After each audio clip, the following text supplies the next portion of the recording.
Muy buenas para todos. Vamos a continuar con el desarrollo de nuestro contenido programático y hoy vamos a hablar de las unidades 2 y 3. Estas unidades tratan de la estructura del Estado democrático liberal. Bueno, lo que vamos a hacer es hablar de los tres elementos importantes, básicos y, como su nombre lo dice, elementales del liberalismo. En primer lugar tenemos a los derechos individuales, en segundo lugar la división de poderes y en tercer lugar el Estado de Derecho. Para empezar a hablar de esta unidad, como su nombre lo indica, estructura del Estado democrático liberal, tenemos que hablar de lo que es el liberalismo. Y el liberalismo es una forma de gobierno que predomina en la mayoría de los países democráticos del mundo. El liberalismo nace como reacción al absolutismo. ¿Y qué es el absolutismo? Bueno, el absolutismo es aquella corriente político-filosófica en donde la soberanía tenía el soberano. O sea, la totalidad del poder estaba concentrado en una sola persona. En ese caso era el monarca, ¿verdad? Y los súbditos, o sea, los ciudadanos no tenían derechos, sino solamente aquellos derechos que les concedía el monarca. Sin embargo, el liberalismo lo que hace es buscar reivindicar la figura del ciudadano. Es decir, el liberalismo es una de las formas de gobierno que predominan en la mayoría de los países democráticos del mundo. Y el liberalismo es una corriente política filosófica que nace como reacción al absolutismo. El liberalismo lo que busca es reivindicar la figura del ciudadano como derecho que el individuo ya trae desde su nacimiento. O sea, son derechos inherentes, son derechos personalísimos de todos los súbditos, de todos los ciudadanos. Entonces, eh, como les dije, es una corriente que surge como reacción al absolutismo, es decir, eh, lo que busca es la reivindicación del individualismo y establece límites al poder. O sea, hay que limitar el poder porque el poder ilimitado tiende a corromper. Entonces, eh, con la aparición del liberalismo, se corrompe absolutamente lo que es el absolutismo. Y el liberalismo tiene como corrientes o como elementos principales, ya les dije, a los derechos individuales, que son los denominados derechos de primera generación en nuestra Constitución, como por ejemplo el derecho a la libre expresión de la personalidad, el derecho a la vida, el derecho a la libertad. O sea, hacen referencia a derechos que están íntimamente ligados a la esfera individual o a la personalidad de los seres humanos. Nuestra Carta Magna consagra la clasificación de los derechos individuales y los subdivide en derechos civiles y derechos políticos. O sea, derechos civiles que vienen de, como la palabra lo indica, de los derechos del ciudadano, y los derechos políticos, por ejemplo, el derecho al sufragio, el derecho a ser electo, y es de allí que nace el derecho al sufragio activo, que es el derecho a elegir, y el derecho al sufragio pasivo, que es el derecho a ser electo. Bueno, el derecho individual puede definirse como, o también puede denominarse libertad negativa. O sea, derechos individuales o libertad negativa es exactamente lo mismo. Y estos derechos individuales o libertad negativa son primeros a la existencia del Estado.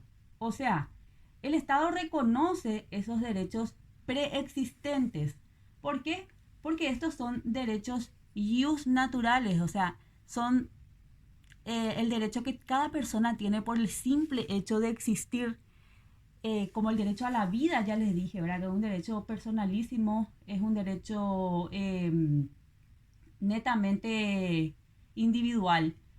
El, el Estado lo que hace en el derecho, o sea, al aparecer o al consagrar los derechos individuales, es, o sea, el Estado se limita los poderes frente a los ciudadanos, ¿verdad?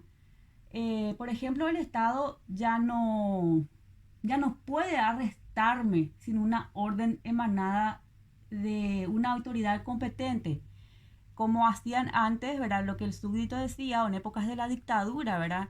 A cualquier persona se le arrestaba y no había una una orden emanada de autoridad competente. Y lo que hace en la consagración de los derechos individuales o derechos de primera generación es exactamente consagrar estos derechos y por ende limitar al Estado el poder. Entonces, el Estado ya no me puede arrestar sin una orden emanada de autoridad competente, como ya les dije, y todo tiene que estar establecido en una ley. Eso es lo que consagran los derechos individuales. O sea,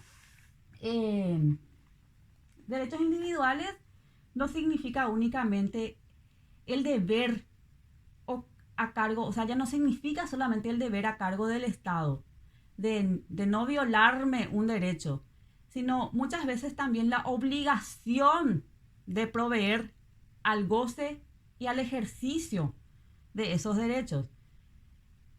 Entonces, importan también en hacer algo a favor del hombre, no solamente en limitar, sino también en la obligación de hacer algo a favor de los ciudadanos. Bueno, hasta ahí el derecho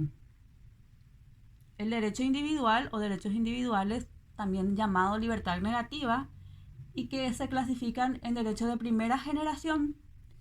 Ahora vamos a hablar un poco de lo que es la división de poderes. Bueno, cuando hablamos de división de poderes, tenemos que traer a colación que ya Montesquieu, en su obra Espíritu de las Leyes, había ya establecido la división tripartita del poder. O sea, Montesquieu dividía al poder en tres: el poder ejecutivo, poder legislativo y poder judicial. ¿Para qué hacía esta división de poderes? Con el fin de evitar la concentración del poder en una sola persona y que con ello se cometan arbitrariedades. Montesquieu dividió al poder en tres funciones distintas, de manera que esta división, o que con esta división, ¿verdad? Cada uno de ellos pueda realizar de una mejor manera sus funciones. Pero ¿qué pasa? En realidad existe un solo poder, pero con tres funciones distintas. Y tenemos también que la división de poderes que había establecido Montesquieu viene y se incorpora en nuestra actual Carta Magna, en la de 1992, y tenemos en la parte orgánica, que es la segunda parte de nuestra Constitución, y habla de la estructura y de la organización del Estado. Entonces, decía un tratadista denominado García Pelayo, que el hecho de que los poderes estuvieran divididos no era nada nuevo. O sea, Montesquieu ya lo había hablado en su obra Espíritu de las Leyes, pero aquí lo nuevo era el sentido que se le daba a la división. consistente en detener al poder con el poder. O sea, creando en él, en el seno del mismo poder, la disposición adecuada para evitar y corregir el abuso. El fin de la tutela de la libertad política orientaba a la técnica de la división. Entonces, una vez más, yace aquí la primacía de la libertad individual y la garantía de su ejercicio en la organización política del Estado. Cuando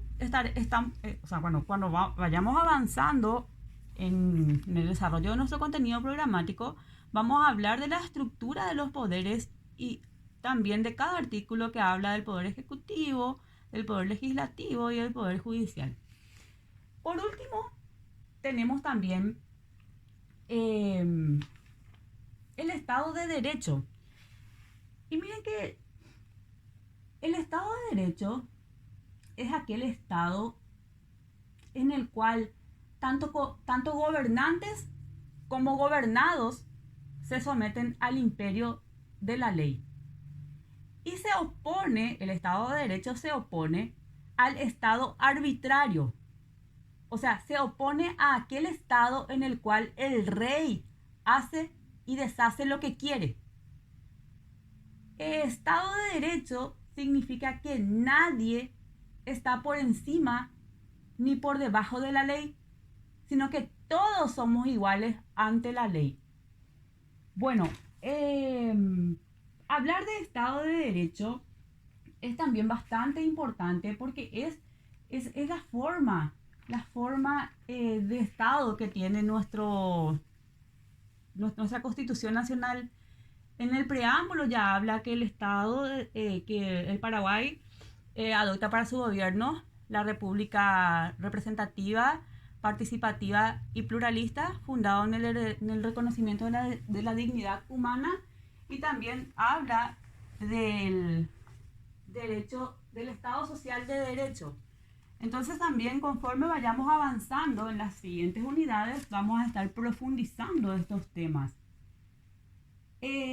Lo que también quiero es hacer una distinción entre el sistema de gobierno, entre el Estado y la nación. No hay que confundir Estado y nación porque son dos conceptos totalmente diferentes. El Estado surge entre los siglos XVII y XVIII y se puede definir como que el Estado es la sociedad humana que se haya organizado política y jurídicamente en un ámbito territorial determinado. Y tiene tres elementos que son el territorio, la población y el poder. La nación, sin embargo, es una comunidad determinada objetivamente por el nacimiento y subjetivamente por nexos sociológicos, como por ejemplo el lenguaje, la religión, los usos, las costumbres y los hábitos de vida, y psicológicos como la voluntad de pertenencia y conciencia de poseer un origen y un destino común. El Estado, sin embargo, se puede organizar de dos formas. El Estado puede ser de forma centralizada y de forma federal. Estado en su forma centralizada también puede ser llamado Estado unitario. Es decir, lo que existe es un solo centro del poder público o político para sus tres formas conocidas, que son el poder ejecutivo, poder legislativo y poder judicial, como ya habíamos hablado en la división de los poderes. O sea, hay un solo poder judicial, un solo poder ejecutivo y un solo poder legislativo que ejerce soberanía sobre ese Estado. Y también el Estado en su forma federal es cuando preexiste al Estado unitario varios estados anteriores, ya sean provincias, metrópolis, por la cual se independizarán y que al unirse forman un nuevo estado, que por esa situación se va a denominar Estado federal. O sea, tiene simultáneamente una dualidad en los centros de imputación del Estado político. También tiene un poder judicial federal que está esparcido en todo el Estado y tiene también los tres poderes, y ahí se da esa coexistencia o dualidad. Gobierno, a ver, hablamos de Estado, de nación, ahora vamos a hablar también de gobierno, porque generalmente tiende a confundirse estas tres palabras, ¿verdad? Pero que son totalmente diferentes. El gobierno es sinónimo de poder político y en un sentido restringido, el gobierno paraguayo podría definirse como la rama del ejecutivo únicamente, ¿verdad? El gobierno designa a una de las tres ramas del poder y es el poder ejecutivo. En sentido amplio, la palabra gobierno alude a todo el fenómeno legítimo del poder político. O sea, es sinónimo de todo el poder estatal. Y existen sistemas de gobierno presidencialista y gobierno parlamentario. Para elegir el presidente, ¿verdad? Está el gobierno presidencialista, nosotros tenemos ese gobierno, y se habla de jefe de gobierno y jefe de Estado. El gobierno presidencial consta de ministros, o sea, tiene secretario de Estado, y el,